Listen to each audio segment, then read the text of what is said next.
नमस्कार फ्रेंड्स, कैसे हैं आप सब। आशा करता हूँ सब बहुत अच्छे होंगे। इंग्लिश की इस कड़ी में आज हम एक नया टॉपिक पढ़ने जा रहे हैं, नया टॉपिक डिस्कस करने जा रहे हैं और वो है इंग्लिश का बहुत ही important topic active passive voice. Active passive voice, active passive voice. अब क्या होते हैं एक्टिव पैसिव वॉइस? बहुत ही इम्पोर्टेंट जो टॉपिक है वो है इंग्लिश का ये एक्टिव पैसिव वॉइस। इसमें किसी भी एक्टिव के सेंटेंस को पैसिव के सेंटेंस में चेंज करना होता है बिना किसी मीनिंग के चेंज किए हुए। तो एक्टिव जो कोई भी सेंटेंस जो एक्टिव मोड में होता है उसमें जो हमारा सब्जेक्ट होता है वो एक्टिव मोड में होता है, यानी सब्जेक्ट जो मेन होता है। और पैसिव मोड में हमेशा सब्जेक्ट है वो पैसिव में चला जाता है। कहने का मतलब है जो ऑब्जेक्ट होता है वो मेन कर्ता के रूप में काम करता है। तो देखते हैं इसका स्ट्रक्चर इसका ये होता है, जैसे हम कोई भी जैसे सेंटेंस होता है तो उसका स्ट्रक्चर ये होता है। उसमें हमेशा पहले सब्जेक्ट आता है, फिर वर्ब आती है और फिर ऑब्जेक्ट आता है। सब्जेक्ट आता है, वर्ब आती है और ऑब्जेक्ट आता है। ये होता है एक्टिव का। ये किसका होता है? एक्टिव का स्ट्रक्चर ये होता है, सब्जेक्ट वर्ब और ऑब्जेक्ट आता है। अगर बात मैं करूं पैसिव की, तो पैसिव में हमेशा सब्जेक्ट जो होता है वो पैसिव बन जाता है, यानी सब्जेक्ट का इतना ज़्यादा काम नहीं, मेन काम होता है ऑब्जेक्ट का। तो ये ऑब्जेक्ट है वो क्या बन जाएगा? सब्जेक्ट। ये यहाँ पे ऑब्जेक्ट आ जाएगा, ठीक है। ऑब्जेक्ट क्या आ जाएगा? ये जो ऑब्जेक्ट है ये सब्जेक्ट का रूप ले लेगा। और प्लस वर्ब की हमेशा थर्ड फॉर्म में होती है। जब बात एक्टिव पैसिव वॉइस की आती है तो एक बात आप गांठ बांध ले, एक बात आप बिल्कुल अच्छी तरह से अपने दिमाग में बिठा ले, बिल्कुल एकदम से याद कर ले कि एक्टिव को जब हम पैसिव वॉइस में बदलते हैं तो हमेशा वर्ब की है वो थर्ड फॉर्म आती है, ठीक है। वर्ब की कौन सी फॉर्म आती है? थर्ड फॉर्म आती है, ठीक है। तो यहाँ पे बी वर्ब आएगी और उसके बाद वर्ब की थर्ड फॉर्म आएगी और ये जो सब्जेक्ट है ना ये इधर आ जाएगा ऑब्जेक्ट के रूप में, ऑब्जेक्ट बन के बाई के साथ, ठीक है, बाई। और यहाँ पे ये सब्जेक्ट आ जाएगा, ठीक है। ये इधर ऑब्जेक्ट आ जाएगा, इधर सब्जेक्ट है और इसको कहीं एजेंट भी बोलते हैं, इसको कहीं एजेंट भी बोलते हैं। तो ये हो जाएगा पैसिव का स्ट्रक्चर। ये तो हो गया एक्टिव का स्ट्रक्चर और ये हो जाएगा पैसिव का स्ट्रक्चर। अब इससे थोड़ा कम समझ में आएगा तो हम इसकी एक दो एग्जाम्पल ले लेते हैं। जैसे एग्जाम्पल मैं लेता हूं, जैसे Ram writes a letter. Ram एक लेटर लिखता है, मैं हिंदी में ही लिख देता हूं। जैसे ये हो गया, राम एक पत्र लिखता है। राम क्या करता है? एक पत्र लिखता है। तो क्या मैं इस चीज को ऐसे लिख सकता हूं? इसी चीज को मैं क्या ऐसे लिख सकता हूं कि एक पत्र राम के द्वारा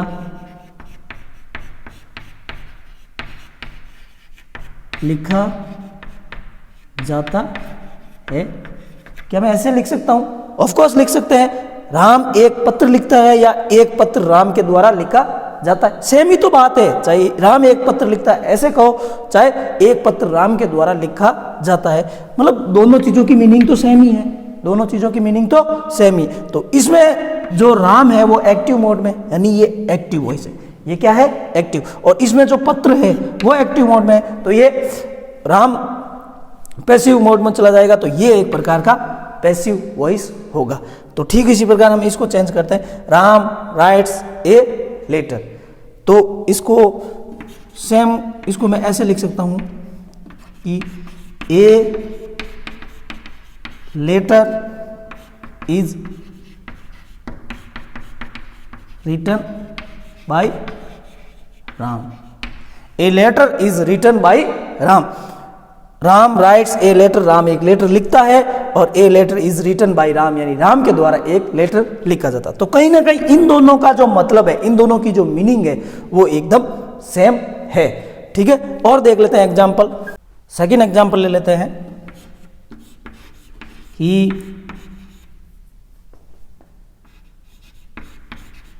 टीचेज अस इंग्लिश, ही टीचेज अस इंग्लिश, वो हमें इंग्लिश पढ़ाता है। इस चीज को हम ऐसे भी लिख सकते हैं, English is taught by him, English उसके द्वारा पढ़ाई जाती है। तो चाहे इसको ऐसे लिखो चाहे इसको ऐसे लिखो, इसकी मीनिंग एक ही। तो कहने का मतलब है कि किसी भी सेंटेंस को ऑब्जेक्ट के आधार पर लिखना और सब्जेक्ट को बाई लगाकर उसके साथ ऐड कर देना, इस प्रकार एक्टिव को पैसिव वॉइस में बदला जाता है। तो हम कह सकते हैं कि एक्टिव को पैसिव वॉइस बदलने के लिए ऑब्जेक्ट का होना बहुत जरूरी है, यानी ऑब्जेक्ट का होना बहुत जरूरी है। तो हम कह सकते हैं कि जो वर्ब होती है वो ट्रांजिटिव वर्ब होनी चाहिए, ठीक है। तो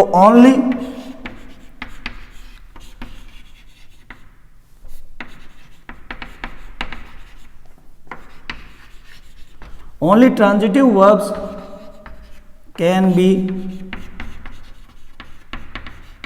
पैसिवाइज्ड, केवल ट्रांजिटिव जो वर्ब होती है वो ही पैसिवाइज्ड हो सकती है, उसका ही पैसिवाइज बन सकता है। यानी जो सक्रमक क्रियाएं जो होती है जिसमें कहीं ना कहीं ऑब्जेक्ट होता है, यानी वाट और whom का आंसर छुपा रहता है, उसको ही हम क्या कर सकते हैं, पैसिव वॉइस में कन्वर्ट कर सकते हैं। अब हम देखते हैं कि एक्टिव वॉइस को जब पैसिव वॉइस में चेंज करते हैं तो टेंसेज में कौन कौन से चेंजेस होते हैं। तो एक तरफ मैं लिख देता हूं टेंसेज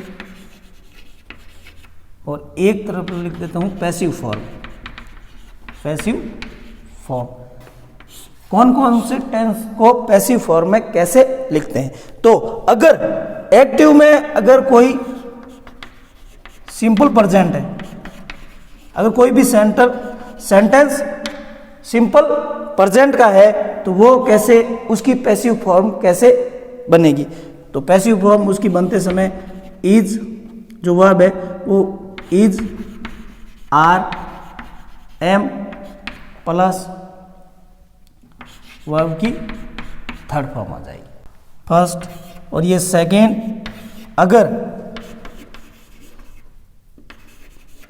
प्रेजेंट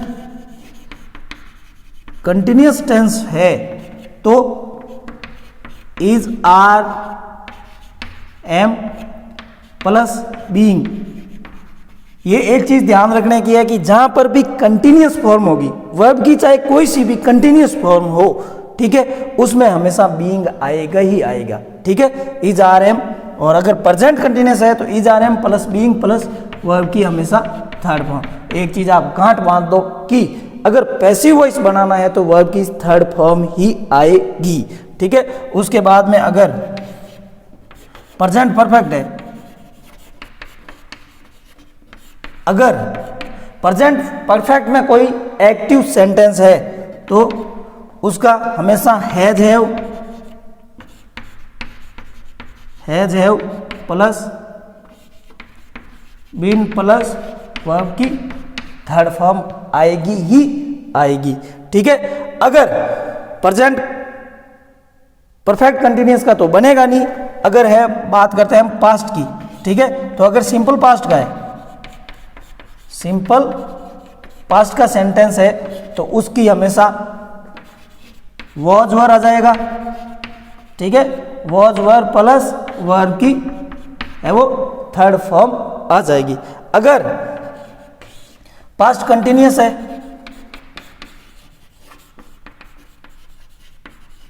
अगर टेंस पास्ट कंटिन्यूअस है तो वॉज वर तो आएगा ही आएगा, ठीक है, वॉज वर प्लस ये बीइंग, क्योंकि कंटिन्यूअस फॉर्म है तो बीइंग आएगा ही आएगा, और प्लस वर्ब की तो हमेशा थर्ड फॉर्म ही आएगी। अगर पास्ट परफेक्ट है, पास्ट परफेक्ट है तो had plus been plus verb की थर्ड फॉर्म आएगी आएगी। ठीक है,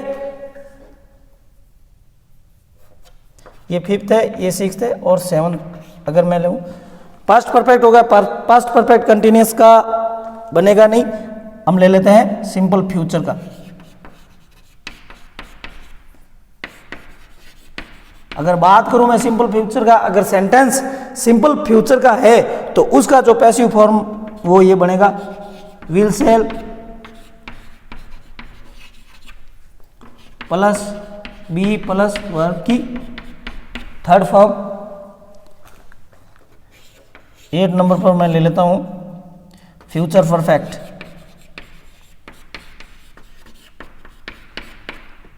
फ्यूचर परफेक्ट, अगर फ्यूचर परफेक्ट है तो will shall plus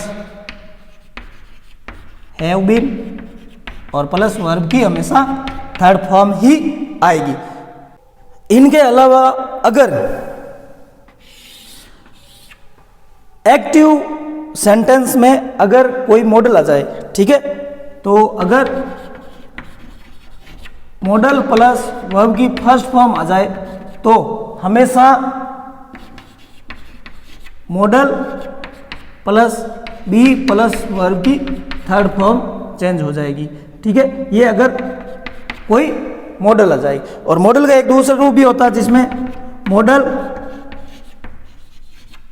plus have plus verb की थर्ड फॉर्म आती है, तो वो जो चेंज होगा उसमें मॉडल आ जाएगा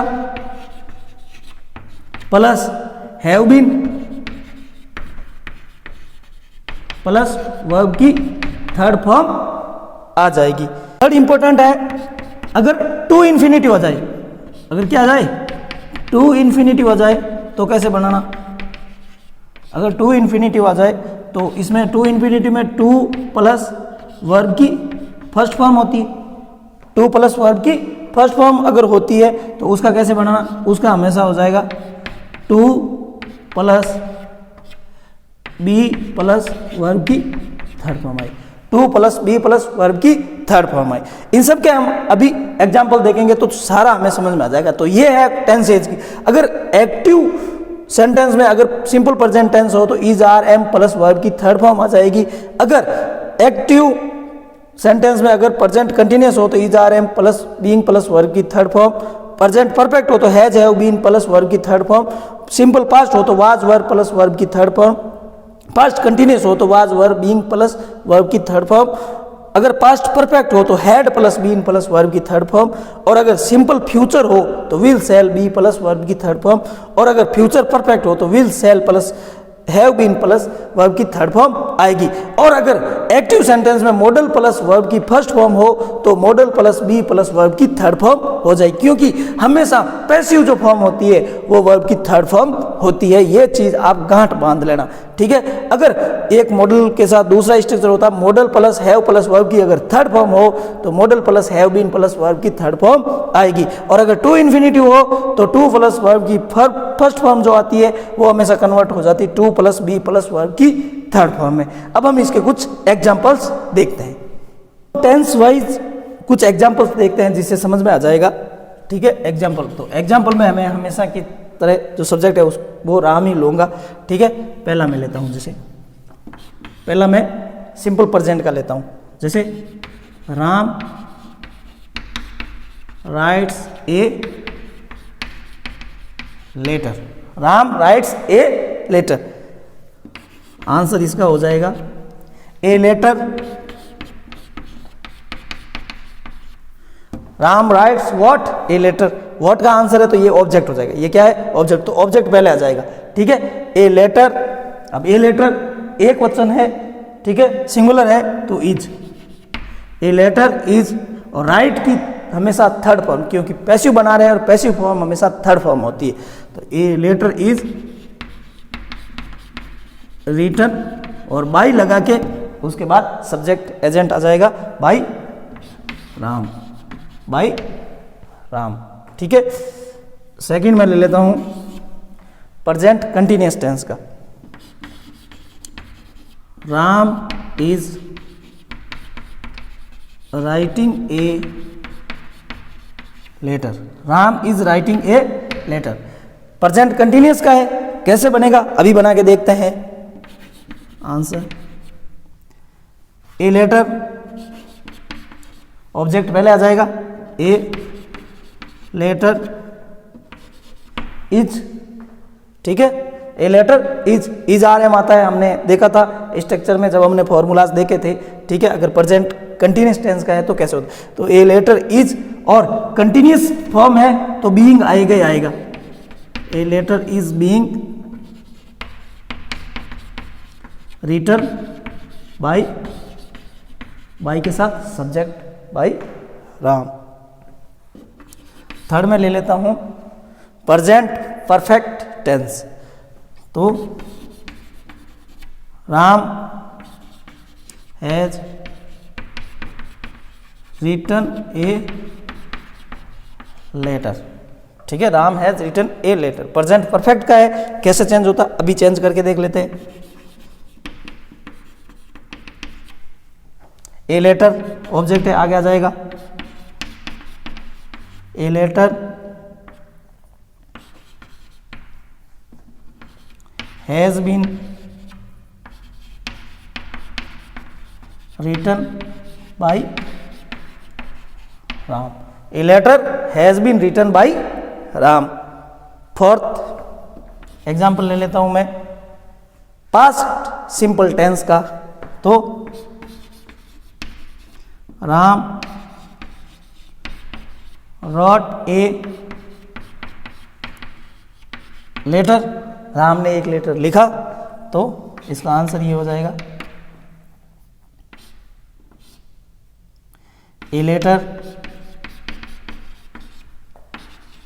वॉज, सिंगुलर है तो वॉज आएगा, अगर प्लूरल होता तो वर आ जाता, वॉज रिटन बाय राम। अब मैं ले लेता हूं past continuous tense,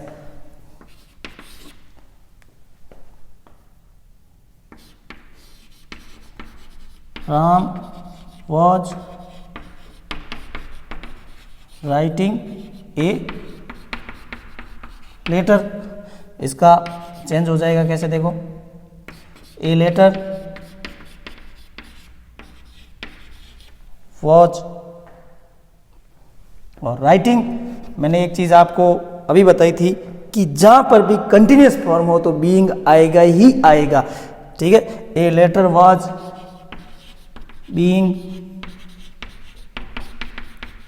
written by Ram. आशा करता हूं यहां तक समझ में आया होगा। अब मैं ले लेता हूं पास्ट परफेक्ट का, तो पास्ट परफेक्ट में Ram had written a letter, Ram had written a letter. इसका हमें पैसिव बनाना है, तो इसका पैसिव बन जाएगा a letter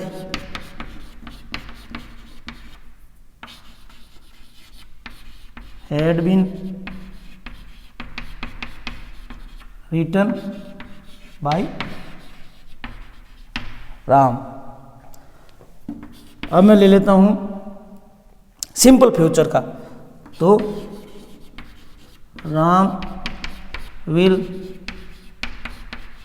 right a letter. अगर ऐसा है सिंपल फ्यूचर का कि Ram will write a letter, तो कैसे होगा अभी बना देते हैं, a letter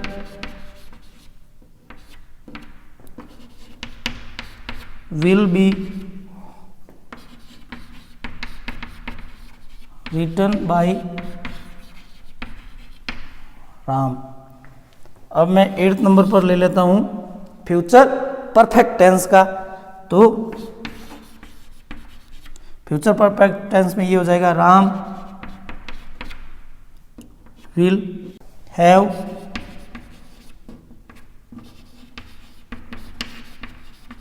written a letter. तो इसका जो पैसिव वॉइस वो क्या बन जाएगा, ए लेटर ऑब्जेक्ट आगे आ जाएगा, पहले ऑब्जेक्ट से शुरू हो जाएगा। A letter will have been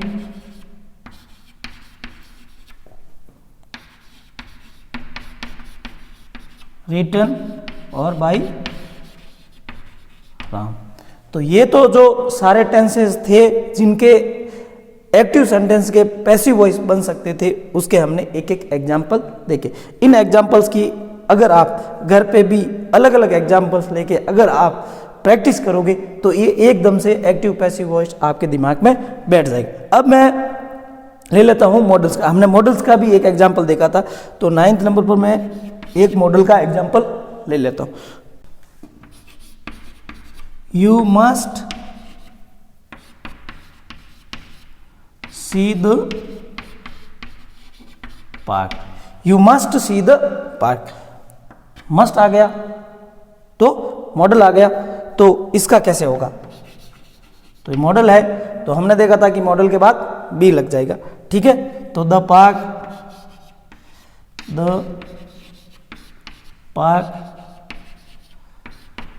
must be see. हमने ये देखा था कि मॉडल और प्लस वर्ब की फर्स्ट फॉर्म आती है तो चेंज किस में हो जाती है? Modal plus be plus verb की थर्ड फॉर्म, और हमेशा जो पैसिव फॉर्म होती है वो वर्ब की थर्ड फॉर्म ही होती है, ठीक है। The park must be seen by you. The park must be seen by you. तो ये थी आज हमारी एक्टिव पैसिव वॉइस की बिल्कुल सी बेसिक क्लास, बिल्कुल सी बेसिक क्लास। ये बिल्कुल बेसिक क्लास थी। आगे जो हम पढ़ेंगे एक्टिव पैसिव वॉइस के विभिन्न प्रकार के एग्जाम्पल्स देखेंगे, विभिन्न प्रकार के कैसे कैसे एक्टिव पैसिव वॉइस बनते हैं वो हम देखें। ये थी आज हमारी बिल्कुल बेसिक क्लास। कुछ हमने स्ट्रक्चर देखा और कुछ हमने एग्जाम्पल्स देखे। अगर वीडियो थोड़ा सा भी आपके लिए हेल्पफुल रहा तो वीडियो को लाइक करें और चैनल को सब्सक्राइब जरूर करें। धन्यवाद।